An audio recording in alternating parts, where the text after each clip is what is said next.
Atlas or CMS? I forget now. Atlas. Yeah. And then did a postdoc at Chicago. You have some fancy name fellowship, probably you get Phi or Fermi or something like that. And then started faculty position about 10 years ago.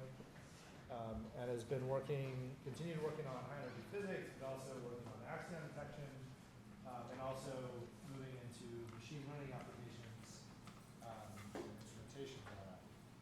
So today he's going to be talking about kind of in general machine learning and science, which is relevant to I think what a lot of us are dabbling in here.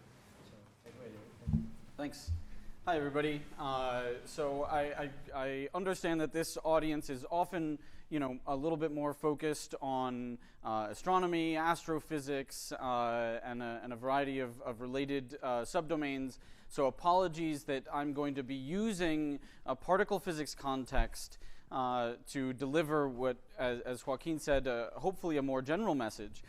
But I also hope that some of the tools and techniques that I'm going to present, and you can, berate me afterwards if I do a terrible job at it, will have very broad applicability. I'm going to be talking in particular about some approaches that attempt to address basically this question, which is, with the rise of sophisticated computational techniques and algorithms, which is, of course, a euphemism these days for machine learning, or the other way around, what can we as scientists, hope to continue or to start, depending on your bias, learn from those things, and how can we use the design of those systems? How can we as scientists conceive of the design of those algorithms in a way that tries that even fundamentally respects the actual physical laws that we believe underlie the systems that we are using them to analyze. Okay,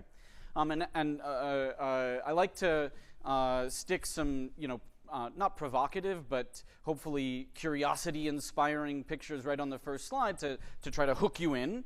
And so basically the goal of at least the first sort of 2/3-ish of the talk will be to explain this. You might think of it as a cartoon. It kind of looks like some, abstract art. But what this represents is the output of a neural network, which itself is built based on the symmetry group principles of the Lorentz group, which is relevant for much of what we in science do, even if you're staring out into the cosmos. As I said, I'm going to be basing the description of this architecture on context that is firmly embedded in the particle physics domain, though namely sort of analyzing the collisions at the Large Hadron Collider. But again, at least in that first part, what I hope you'll take away from it are those more general ideas. Okay, and because at least I thought that I was going to be studying the CMB when I went to grad school, and then that failed for all kinds of reasons. I figured I'd start there, though, because there are a couple of principles that I think are just extraordinarily well represented by the CMB. One of them is, of course, that by developing new instrumentation and new approaches to analyzing the data that those new pieces of instrumentation give us, we gain much greater insight into what is going on, the fundamental processes that are giving rise to the data that we have then collected with those instruments and analyzed with our new techniques. It's also just an amazing case study of pattern recognition, right? You can literally see, I don't need to explain this to you, but you can literally see the regions of hotter and colder portions of the CMB in the universe. You can just by eye almost guess that there's going to be a hierarchy of scales here. There's going to be some fundamental physics that drives those patterns that you can almost pick out by eye, but of course you need sophisticated techniques to measure in detail. Okay? And what I'm going to basically claim is that the same sort of idea, vague though it may be, that underlies what I just said, is also present in the context of these particle collisions at the LHC. Okay, and again, I think you could probably, by eye, pick out a bunch of interesting patterns that you see already here. First of all, it's that there's clearly some, kinematic relationship between these patterns. I see something similar here to what I see over here. Okay, and you don't even have to know what you're looking at to start to pick out those features by eye. Of course, what this is a spray of particles emanating from a proton-proton collision inside the ATLAS detector at the Large Hadron Collider. You can see charged particle tracks emanating from that collision point, which are measured by tracking systems, silicon and, in our case, gaseous. And then you can see energy deposits in calorimeter detectors outside of the tracking system, which are basically stopping the particles and measuring their total energy. Okay, and you can see that they're balanced kind of in back-to-back. This is a cylindrical coordinate system. We'll come back to that in a minute. And you can clearly see that there's a sort of central core of energy and then a more diffuse sort of halo of energy around it. So already, without wanting or being a particle physicist, you could have already picked out 3 or 4 of the most key features that are present in this data just by eye. Okay? And of course, as we'll get to in a moment, that's what inspired a lot of the sort of image recognition approaches. But what I'm going to try, to sort of give you the bottom line up front, at least of the first 2/3 of the talk, I'm going to try to convince you that by incorporating our understanding of what those physical processes are, we can do a much better job, actually, of picking apart what the data really mean and go far beyond just what our eyes want to tell us at the beginning. Okay? So, just because I want to make sure we're kind of all on the same page, we obviously have a common question whether we are looking out into the cosmos or staring into particle collisions, and it's why the hell does the universe look this way? Okay, and that might be large-scale structure, it might be early universe cosmology, it might be any number of questions. In this particular case, there's questions like, why on earth is the top quark, and so the volume represented by these lovely little orbs is proportional to the mass, and so the top quark is 175 times heavier than the proton. And yet basically impossible outside of the context of billion-dollar colliders to create, let alone measure anything about. Okay, and so you see an enormous hierarchy in mass scales. You also see patterns. Even here, you see 6 quarks, 6 leptons. Why the hell 6? We see all kinds of interesting features, again, just in terms of the building blocks of the particle universe. And many questions arise from this, and I'll focus on a couple throughout the talk. But just like when we build a telescope to look out into the universe, in order to make these measurements, we have to build the sort of inverted telescope to look inwards. And this is a picture, sort of, I call it my down the barrel of the gun photo of the ATLAS experiment when it was being built. This was around early 2005. Here's a technician at the time crawling around in between the superconducting magnets, trying not to step on the muon chambers and connect everything into place. My job was connecting all of the cables that you see right next to my head, which go around the calorimeter system. So there's 256 times about 15 of those cables, so that was a lot of fun. And at the end of the day, you got to try to figure out what's going on with fundamental particles with this mess. It's all held together by cable ties.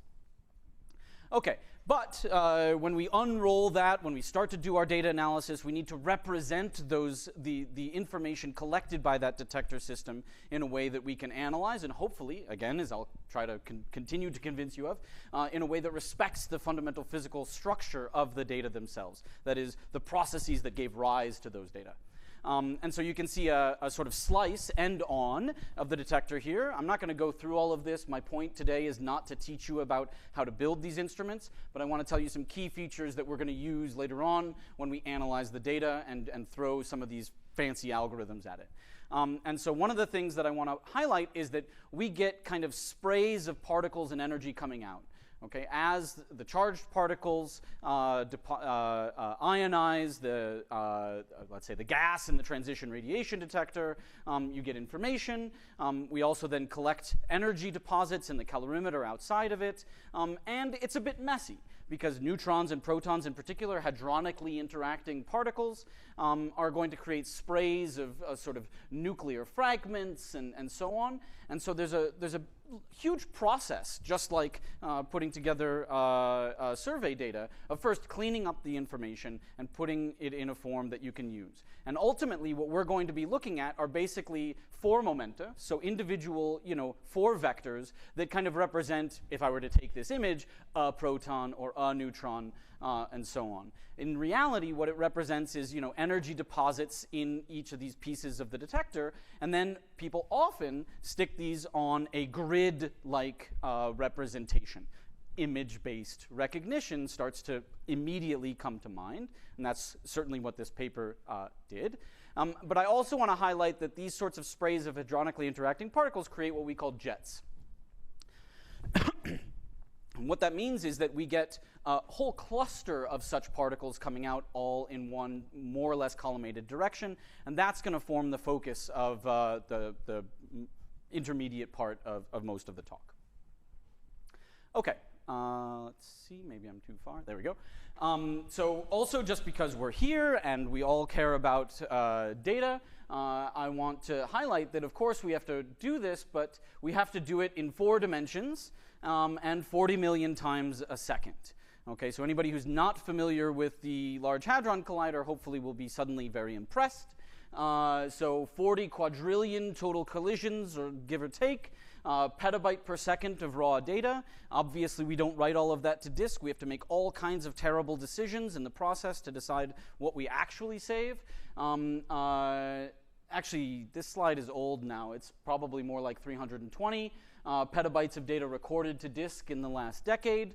8 million Higgs bosons probably in there somewhere, and 10 million cups of coffee in the CERN cafeteria, 4,000 cups per day during the work week. And actually, this is a total aside, so apologies, but I had this great meeting with the sort of IT security group, and they, for a while, were getting free coffee in the R1 cafeteria, the CERN Restaurant 1 cafeteria, because they'd figured out how to hack into the coffee machines. And they kind of did that to just mess with everybody and to show how bad things were. Okay, so this is really the definition of big data. This is, again, an old cartoon, but, we're rivaling all kinds of data sources that you might typically think of as huge. This, I guess, is now X's per year or something. And we also distribute this information around the world, and actually Illinois plays a big role in that. So in fact, the University of Chicago, University of Illinois, and Indiana form what's called the Midwest Tier 2 for the ATLAS experiment. And because we were talking about this the other day, I stuck this, or yesterday, I stuck this this plot in here. So this is the number of compute jobs in the last year. This is as of a couple of weeks ago. And CERN had 28.6 million jobs. Makes sense. That's where all the data start. But the Midwest Tier 2, which includes 17,000 plus cores at here at Illinois, I guess anyway, there. 26.1 million jobs. So the Midwest Tier 2 as a group provides the most compute power in the ATLAS experiment after CERN. And before the Brookhaven Tier 1, which only did a measly 22.5 million jobs last year. Here's Midwest Tier 1. No, it's a Tier 1 system, and so we are the Tier 2 in the Midwest. There's... Ha ha ha. Okay, so some of you may know Brian Nord, a more card-carrying astrophysicist, and one of the talks that he gave a couple of years ago divided up what, in his perspective, the sort of age of AI into sort of 3 different generating causes: algorithms, big data, and computing. And my claim is that all of that's kind of coming together. And I want to do most of the talk today focusing on ML architectures, machine learning architectures with novel symmetries. And I'll probably skip this. This is sort of how to work with the very low-level information that the detectors are giving us and turn it into something useful. So it's kind of a pre-processing step to this. but I think I'll run out of time and skip that, and I'll focus a few minutes at the end on autonomous data processing. So the point there being, though, that kind of addressing sort of each of these three pillars to some extent of what Brian Nord calls the third age of AI. Okay, so stare at this for a second. It's a mess. Okay, this is what our data, this is after a ton of pre-processing, of course. This is what our data look like. But so one of the reasons I picked this particular event, this is quite old, but it's nice because it highlights one of the features that I pointed out earlier. This is all the same event, just from sort of different angles. This is looking end on, if you will. And that's this spray of particles. So imagine if I handed you that information. I handed you basically a vector, which has a direction and a magnitude, so a 4 vector, and tells you about each of the little sort of blobs that you see here, measured in different compartments of the detector, maybe with slightly different information. What would you do with it? Well, first of all, you'd try to map it back onto what you think might be happening. So let me do a quick interlude on some particle physics, but I'll try to generalize again in a second. But just to give you a sense that this is really based on trying to measure a fundamental process. And the process you could imagine is 2 protons coming in, 2 imaginary particles, gluinos, forget about supersymmetry for a second, but it's a way of predicting something. And then you get a couple of top quarks out. So the T here is meant to represent that top quark that I referenced early on in the talk. So this is the particle that's 175 times heavier than the proton.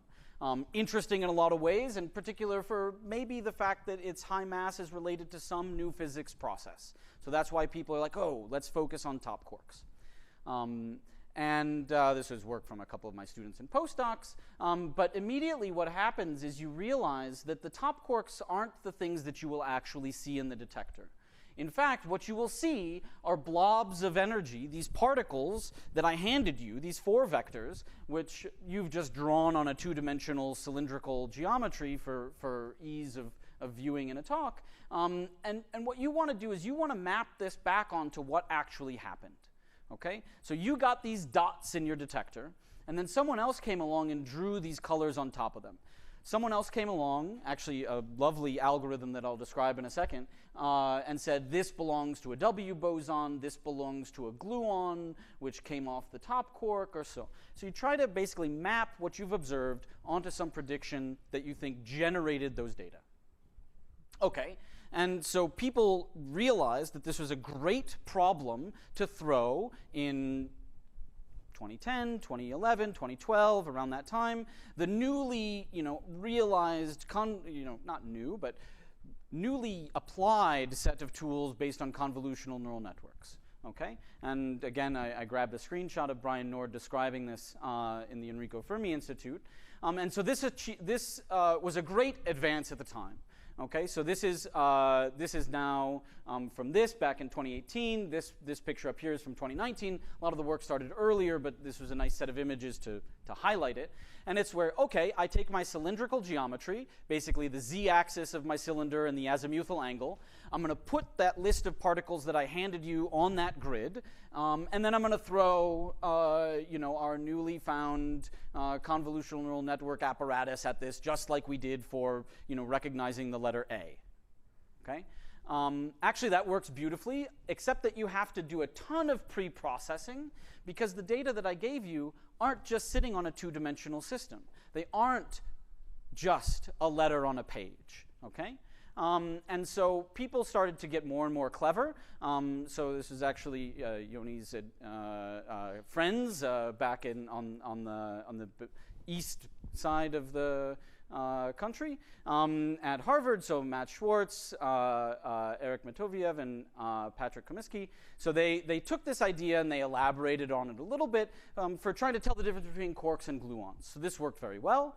But people started to realize, well, I have some physical meaning behind what I think a quark or gluon is. I also have some predictions for how this happens, because I can actually take a quark, and then with some probability, that quark can give you itself plus a gluon with some energy reduction. That's what the Z is meant to represent, and some characteristic angle between them.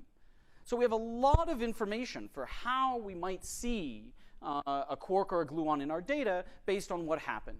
And we can predict probabilities. In fact, it's proportional to 1 over the amount of energy carried by this gluon, meaning that there's an infinity there, okay? Because if that gluon has very little energy, the probability is extremely high. And it's also more likely that they happen close together, okay? That's where this theta comes in. And you see, again, you have a singularity in the denominator, or you have a singularity structure because of theta in the denominator. These are called soft for low energy, low z, and collinear for small angle singularities. And so this is something that's very tricky to deal with, and I won't talk a lot about this because it's getting into the weeds of the physics, but what I want this picture to show you is that we have a lot of knowledge about how this final state set of particles might have arisen given the physical processes that likely took place. So let's use that information. Okay, too far away again. Okay, so what if we incorporate physics into the network architecture itself? And this is again where I'm coming back and generalizing to hopefully a place that is common and useful for everybody. So in the context of this particular application, several things have been tried. So I'm just picking a few. So there's a sort of QCD, quantum chromodynamics aware. So it's kind of aware of this kind of a structure of the probability that certain processes will take place. And this was Gilles Loup in Belgium. He's a like sort of machine learning aficionado, building a lot of different architecture ideas. Also Kyle Cranmer. And then you see a similar set of names, but now a different PI, now at MIT. Jesse Thaler came up with these energy flow networks and polynomials, which is like, okay, let's cast the information into a sort of basis set that we think describes the dynamics that are going on here. First of all, this has the property of being, of respecting some of the fundamental structure of QCD, that soft and collinear safety. Yeah? When you say QCD aware, is that like saying it's supervised, or is that yet another? Great question. Yeah, so no, it is supervised, the training process, but QCD aware here is meant to describe the fact that there's this sort of hierarchy structure in the branchings of the particles. So what you see here, and what I skipped over in the interest of time, is a longer description of what a jet is, and that it's a series of showering processes that are governed by various probabilities. And so that feature, amongst a few others that I won't get into, are built into the structure of the neural network. It's basically trying to look for that tree structure. Okay, so of you emissions. told it the structure. It hasn't figured out the structure. Right. Okay. Exactly. Got But that's why I'm saying it was a big step towards incorporating physics knowledge into the architecture. Yeah. Okay. Yeah. Great. Okay. So what I'm going to try to convince you of is that broader symmetry considerations are even more powerful. But I'm going to start with something you already probably know about, and that's convolutional neural networks. So convolutional neural networks, one of the reasons they are so powerful is because they build in, whether people realized it explicitly or not at the very beginning, whether they realized it or not at the very beginning, they built in both spatial and rotational symmetries. Okay? And you know that because if you take this heron, maybe, and move it across the image, the activation of the intermediate, filter layers moves along with it. So you get, you get your heron image moved over here instead of from the top left. You can then extend this to spherical symmetries. You can extend it to, and this is a huge piece of AlphaFold. So there's an entire component, for example, of the molecular structure architecture AlphaFold, which is rotationally and translationally equivariant. That is, as you move your molecule around, your architecture activation sort of map that and allow you to predict energies better. You can do a similar thing on any sort of manifold, and there's a lovely set of articles. This is just one of many. Taco Cohen and collaborators did a lot of this. And actually, there's a collaborator now at Chicago, Rishi Kondor, who was doing this also in the context of molecular structure dynamics.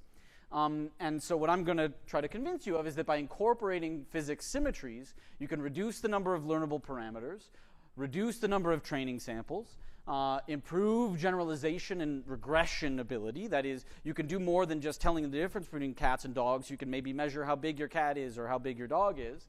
You can provide physically interpretable models, which is the thing that I think is the most important. There's some level of elegance and mathematical transparency, and really builds on physical principles, which hopefully means, again, generalizing better. Okay, so there's a host of people. There's a couple of papers represented in this talk. Brandon is now working at one of these East Bay, West Coast molecular bespoke molecule designing companies. Marwa was working on a lot of astrophysics applications with Brian Nord, and the rest are still on my team in Chicago. Okay, so here's a picture where if you take the particles that I was describing to you and you move them around, so this is the z-axis of our detector, this is the azimuthal angle, and you're trying to measure the mass, the 4-vector mass of that set of particles, okay? So you've just calculated the mass of a set of 4 momenta as a function of the phi position that you're moving it along. There's no problem there because you're just sort of rotating your cylinder. Right? Your cylinder here doesn't care. The physics doesn't care about the orientation of your cylinder. That's just a definition. Okay? But now if you start moving it along z, you're actually changing the kinematics significantly, because remember, you're in a cylindrical geometry here. The difference between particles coming straight out of the interaction point at z equals 0 versus coming at a shallow angle with respect to the axis of the cylinder out at, z towards the end of the cylinder. This is a sort of a logarithmic mapping of that. You actually, if you were just to move this along, the physical process itself does not respect translation equivariance, let alone invariance. It matters where you put these particles in z. Okay? And so even worse is if you say, oh, well, I have this rotationally equivariant system. I'm just going to start rotating it in this 2-dimensional plane like I did my letter A and my duck and my cat and my dog and my convolutional neural network. That also really does not work. You can see here, just by taking the same set of particles and rotating them in this 2-dimensional plane, which of course from a computational perspective is trivial and totally allowable, you completely change the physics. Okay? So it's not the case that you can just rotate anything you want in a 2-dimensional plane, because there are physical laws that govern where these things ended up based on their relationship to one another and the kinematics of the experiment and so on. Okay, so that's where this Pelican architecture comes in. And it's a proper acronym, if not a complicated one. So permutation, equivariant, and Lorentz invariant or covariant. This could also be equivariant, but anyway, the C was needed. Aggregator network. Okay, so I'm not going to go into a ton of information about every single piece of that, but I want to give you the key points. Okay, so it's an architecture that is both permutation and Lorentz equivariant. That is, permutation. If I move the particles around in that list that I handed you, nothing should change. Okay? You don't care. The physics doesn't care whether I handed you particle A first or particle B first. Okay? So your architecture better not care about the ordering. And also, we know, or think we know, that the Lorentz group symmetry, that is, Lorentz boosts as well as translations and rotations, but with a particular structure, are allowed in these physical processes. And so let's take that into account. Let's have the activation of the network change under the transformation due to a Lorentz boost, for example. As I already said, it acts on collections of 4 momenta, that is just lists of 4 numbers, that is sort of point clouds, and can predict both Lorentz invariance. So if I say, ha-ha, I found a top quark, it shouldn't matter whether you boost it or not. That's a Lorentz invariant statement. Whether it's going faster or slower doesn't change that you found a top quark. But if you want to measure its momentum, that you better be careful about whether you are doing that in a Lorentz equivariant or covariant way. Okay? And so if you want to measure things, if you want to calibrate what has happened, you want your architecture, I'm going to claim that you want your architecture to do a bit better. Okay. And so how do we do this? We build basically functions of inner products of the 4 momenta. So, pull on your first year, physics course hat and just create a bunch of dot products. So those will be invariant. That's straightforward. And if you want to build a neural network that's equivariant, you can just create a function of those invariants and multiply by some for momentum, some object that lives in a representation that respects that symmetry, in this case a 4 vector, and that will be covariant. So we'll use this in the case of a sort of scalar form where we just want to get out a yes or a no, a top quark or not top quark. And in this case, if we want to measure the W boson inside the top quark, we'll need this form. Okay. I think I'm going to kind of skip this, but I'll just point out that this is actually quite clever how we built this. This was the idea of Alex Bogatsky. He's actually a theoretical condensed matter grad student, now a postdoc.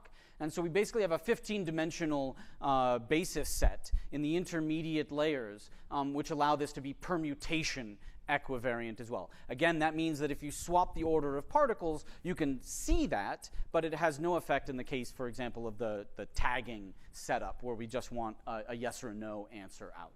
So I'm going to skip this. If people have questions, we can come back to it. So basically the result is that we blow everyone else out of the water. So we want to tell the difference between, in this first test, you want to tell the difference between a top quark and not a top quark. So you get a list of particles, and you have to tell me whether there was a top quark in there, okay?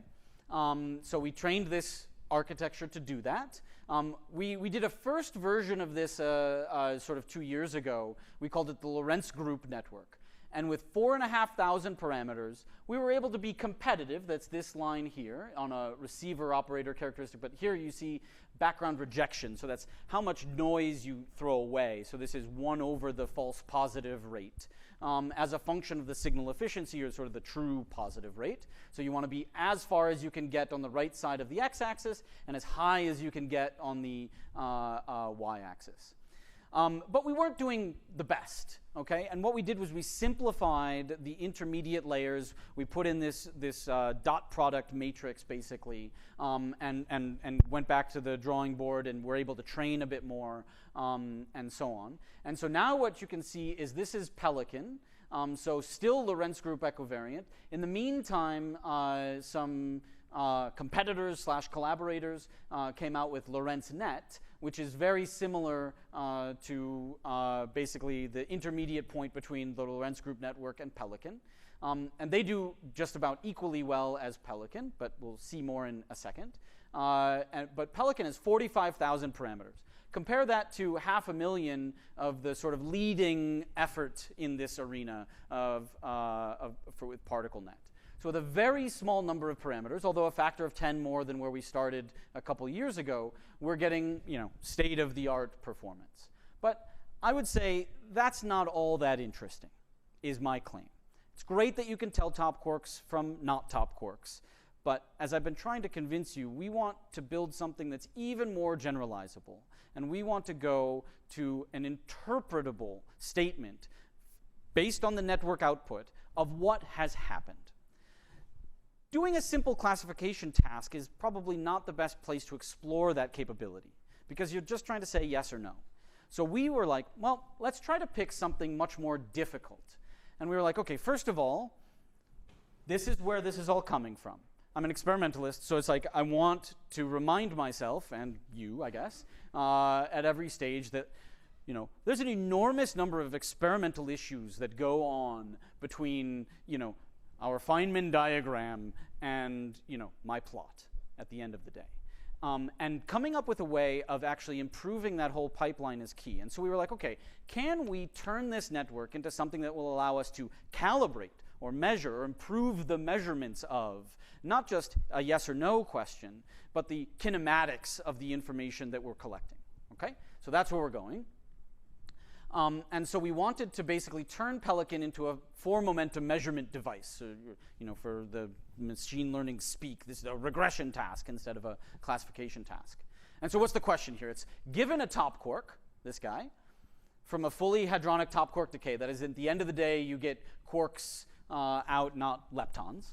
Can we measure the properties of the W boson only? So we're like, we know that there's something inside of this spray of particles that we get at the end of the day that is different. I won't go into a lot of the details, but in particular, this is a color singlet, so there's no color exchange, no color quantum number carried by the W boson, so there's a lot of key differences between what's happening with these two quarks and this heavy B quark over here. And it's also a very common problem to try to want to measure the W boson's properties. Okay? We can talk about all kinds of things later for why. And so aside, I showed you this diagram earlier, but there was a lot of really great work 10, 12 years ago on doing this from a first principles point of view, where you try to label these dots based on these colors using sort of local clusterings and predictions. And basically what I'm going to try to convince you is that we're now zooming way into the individual dots themselves and coloring the individual dots. In fact, we will literally do that in 2 slides. One slide, sorry. Was the previous one AI? No, this was a first principles approach. So it said, I could have this process. I'm going to do a bunch of calculations for each red vertex in this diagram, and then I'm going to calculate a probability that it's basically a matrix element method, if for those of you who know, at the parton shower level. But it's like, I want to calculate a probability that all the black dots I see correspond to this labeling that I've now drawn on here in color. So you get many such diagrams, but one has the highest probability. I grabbed the highest probability one for this slide. Okay. So this is what our Pelican architecture gives us. Almost exactly what you were looking for. Directly as network output. So what am I showing you? So this is sort of ground truth. This is Monte Carlo generator truth level information. So the individual 4 vectors that come out of Pythia, and on the left side, like I know exactly what they are because I took the generator information and I colored them. This is what the neural network thinks it saw. Not bad. Okay. These are the B quark shower. This is no post-processing. All we've done is rotate this for the picture. There's nothing happening at the pre-processing or post-processing level with the architecture itself. All we did was rotate it so that you don't see just a cloud of purple around here. So on the right-hand side, on the left-hand side, it's been labeled according to the truth level information, and on the right-hand side, it's been labeled according to the weight that the Pelican architecture has predicted it should have. Okay? So what are the white dots? There's a range. So that's the part that's different. yes. So exactly. So this is just one or the other, and this is now basically a probability. So those are the mid probability. Exactly. Okay. Exactly. So not everything is binary, but pretty close. But now let's put this in a full detector simulation. Oh yeah. Sorry.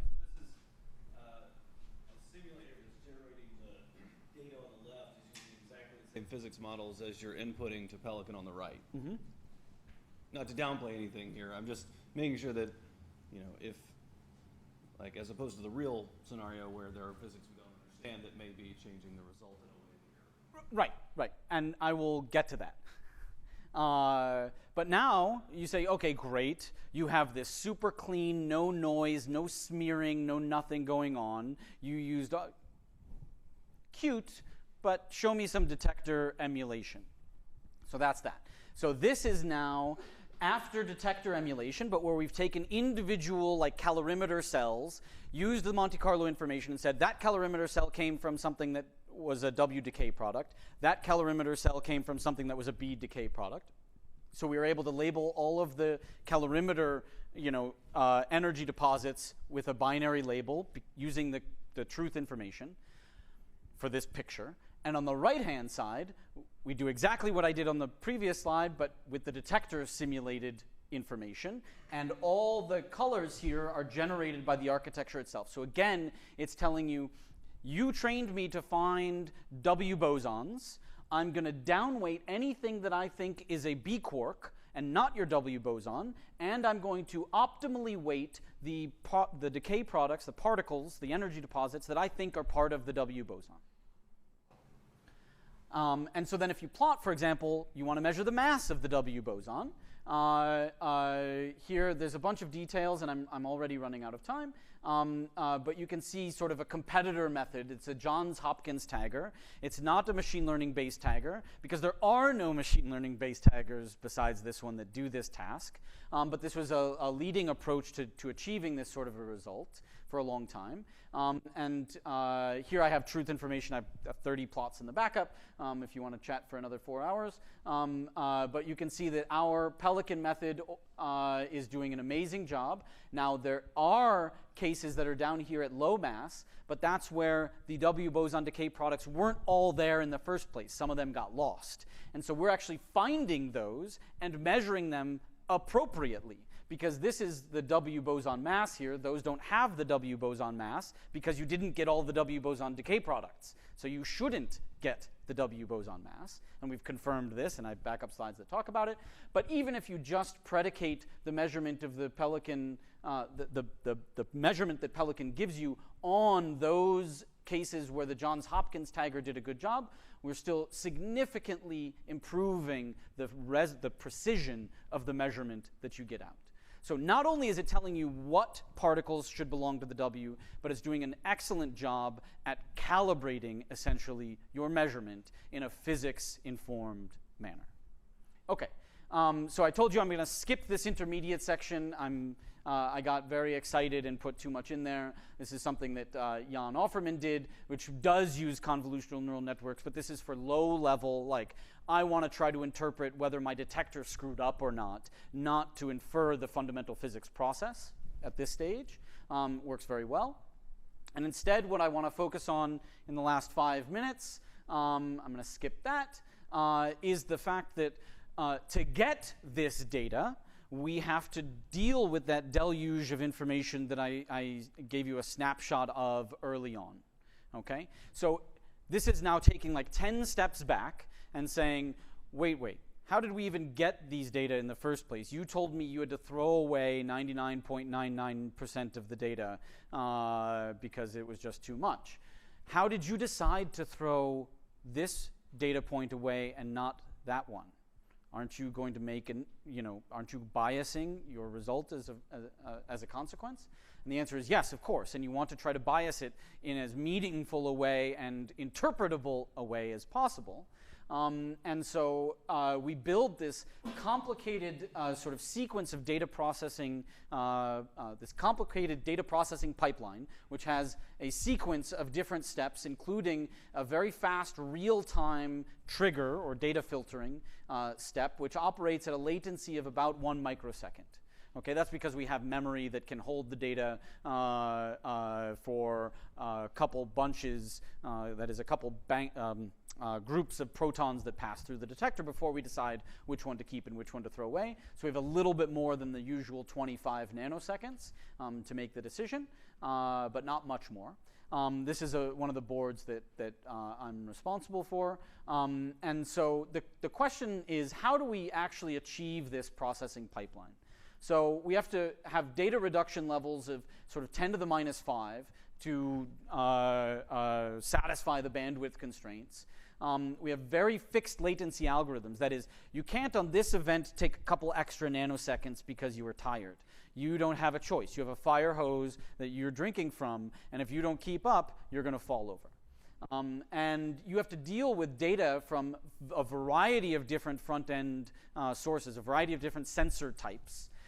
And you want to basically sort of deliver as complex and sophisticated a set of algorithms to choose what data to save as possible. So this is the list of different selection criteria that my experiment has. It like stresses me out to even just look at this. And this is hand curated. So we have a team of people who are horribly overworked, including 2 of my own PhD students, dealing with the fact that you have to take all of these different selection criteria. These are called our trigger menu items. So the list of basically algorithms that are saying yes, no, yes, no, yes, no, yes, no. And this is how much data they each collected and saw, etc. But there's literally teams of people sitting there saying, okay, turn this one on, turn this one off. we've got a little bit too much bandwidth over here. We need to throttle that. We have a couple of automatic processes in place, but I pull up my e-log messages from this morning. You can see that they don't always work very well. And so the question is, I'm going to skip that. What if this data processing reduction and filtering pipeline could continuously learn to decide what data to save on its own? I say this to my colleagues on the LHC, and they all just laughed me out of the room, so we'll see how it goes here. And of course, you already know about things like this. I call it the self-driving trigger, but there are self-driving things that actually drive. They're called cars, and they seem to kind of maybe almost be working now, at least in limited circumstances. But I love this audience. You know something even better, which is that adaptive optics and adaptive feedback systems on experimental apparatus are extremely important for doing any number of precision measurements, okay? And you used to have to do this by hand, and adaptive optics made an entirely new game out of at least, certain classes of ground-based telescopes, okay?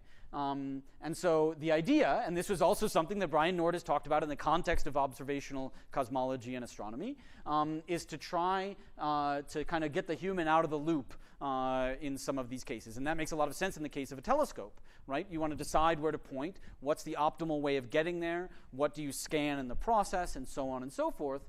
Well, let's take those same ideas and apply them to collecting data at the Large Hadron Collider. Actually, this is something I did during my PhD, so it's like one of those things where it all comes full circle.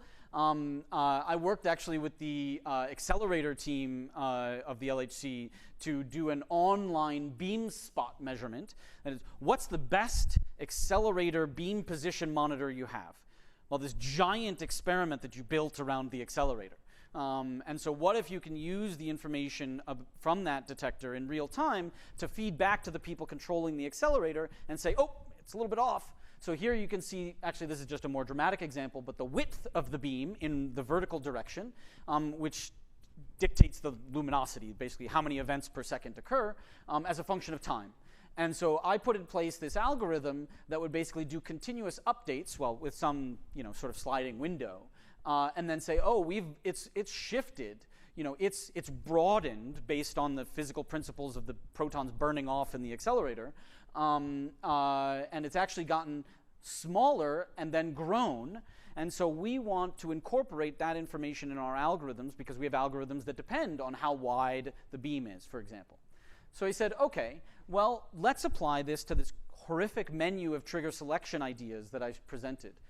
Okay, so the current sketch of what happens is we get LHC collisions 40 million times a second. The algorithms process them at about 100 kilohertz.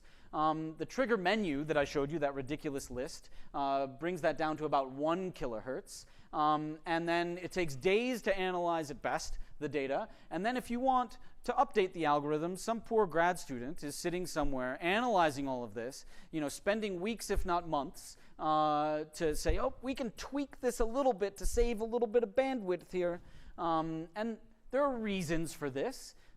It's slow, but you want well understood efficiencies. You don't want kind of random things happening. You want to be able to model it. You want to deal with some bookkeeping issues, and you want to kind of manage the biases that you do and in many cases don't know about.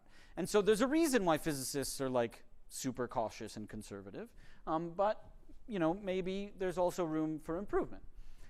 So before we could even consider allowing for sort of autonomous self-driving data processing systems, I think we would want to insist on knowing what has been learned such that an update is merited.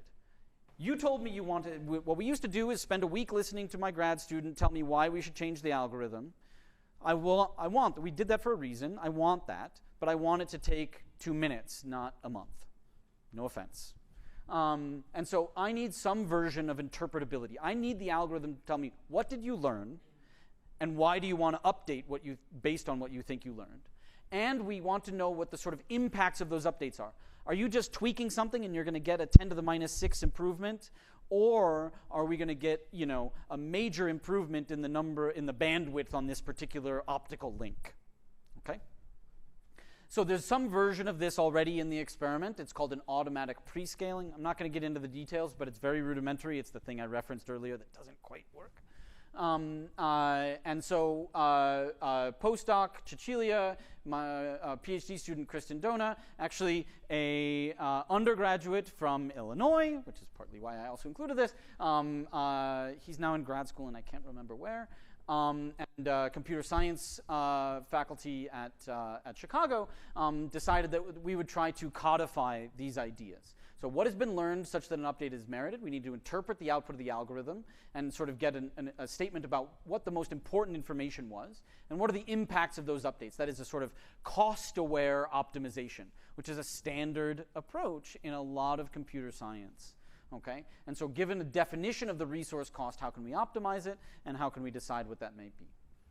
I'm basically out of time, so I'm gonna give you a very quick definition of this. And so we sort of have a cost-effective explanation of an event, which is like what features, jets, likely taus, was there a photon in there? Which of these features were playing a big role in the decision to save or throw away the event? So there's an idea called a sort of constrained or cost-effective, interpretable, and linearized explanation. It's LIME is the acronym. And so we used that to basically tell us, as a function of sort of the accuracy of the decision, what the cost is for running certain sets of algorithms. Okay? And so what we wanted to do in two different sorts of data sets, we had a sort of toy data set and real data, but kind of already processed and refined a bit, sort of open data from my competing experiment, CMS. And in both cases, we were able to design a cost optimization for this trigger, which kept the same sort of accuracy, so desired accuracy, let's say, of 90%, but we could reduce this sort of global algorithm based on, and then this cost-effective, linear interpretable, model-agnostic explanation in blue quite significantly, although, you know, what you define as significant on the y-axis is certainly a topic of debate. Quick question. Yeah. Why is the cost not go to infinity at 100% accuracy? We didn't go actually to 100%. It's just below 100%.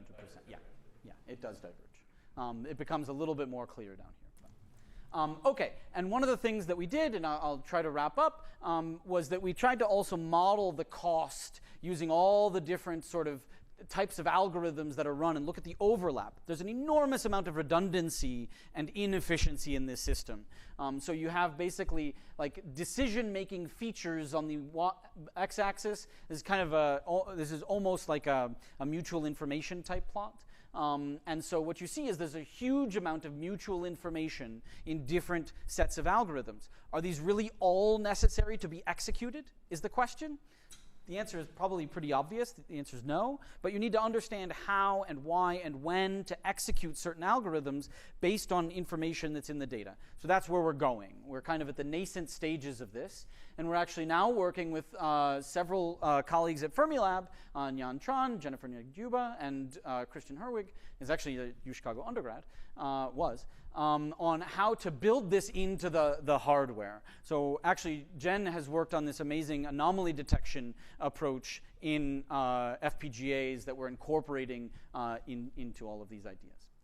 Okay, so there's a lot of things that I get to do and play around with that I didn't have time to discuss today. An axion experiment, a Milli charged particle experiment. I didn't tell you anything about physics results from the LHC because I didn't think you'd be interested in them, and boy, do I not have time. But it's all thanks to an amazing team and institute and collaborators at several institutions. And you can see I depend on the University of Illinois quite a bit as well. And so I will basically leave it at that. So some ideas, but I basically said it all, so I'd rather leave it on the faces. Thanks.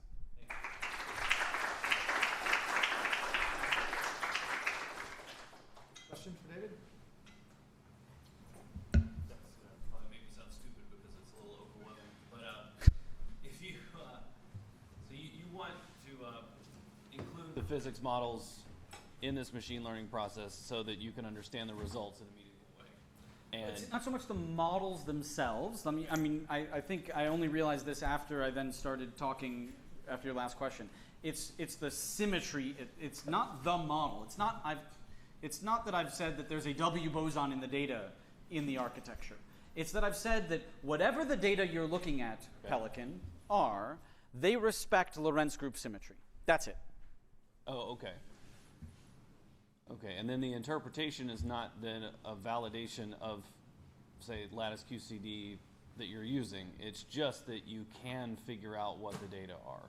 In a way that where you know the answer has been given to you by a system that respects the same symmetries that you are quite confident the data themselves respect. Okay, yeah, okay. Then my question's null. I realized that the word model in your question earlier might have meant that, and yeah. Anyway, thanks for re-asking. Any other questions? There's a whole bunch of students. Really, there's no questions? Was it that overwhelming? Anything, even something like simple, naive? What did that color mean? Yes, thank you. Pardon?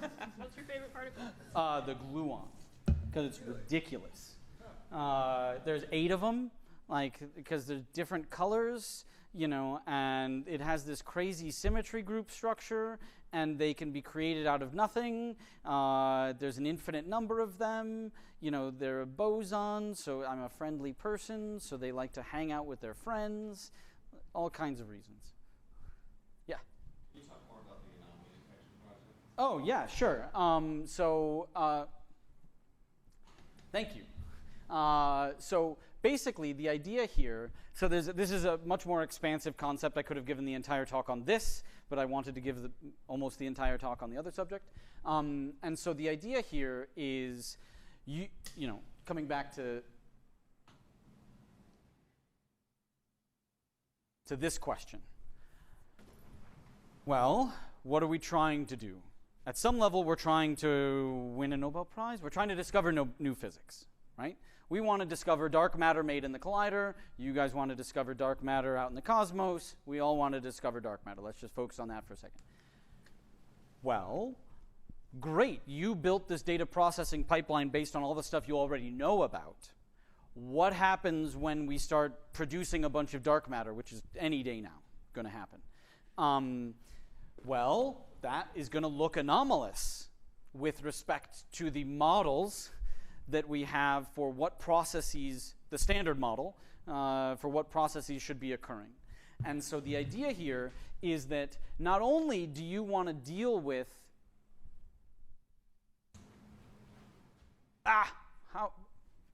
okay. Not only do you want to deal with that crazy list that I showed you and do the very experimental task of optimizing and using your bandwidth well and being efficient, but you also don't want to miss the dark matter. Okay? And so really, in addition to this optimal approach, you want to also make sure you flag anything that looks weird. That's where the anomaly detection comes in. And so what Jen has already built for the CMS experiment, I hate these divisions between experiments. We can find all kinds of fun stuff to do together. So what Jen has built, kind of with Nyan, is an algorithm that runs on a chip that just looks for anomalies. Okay, so that's all it's doing. And so our idea is let's include that in this dynamic feedback kind of optimization loop. So imagine your self-driving data processing pipeline now sees something funky. The anomaly detector went off. Automatically reallocates bandwidth to collect more data related to that anomaly to see if it pans out. So it's like a form of active learning, basically. Exactly. Oh, yeah, sorry.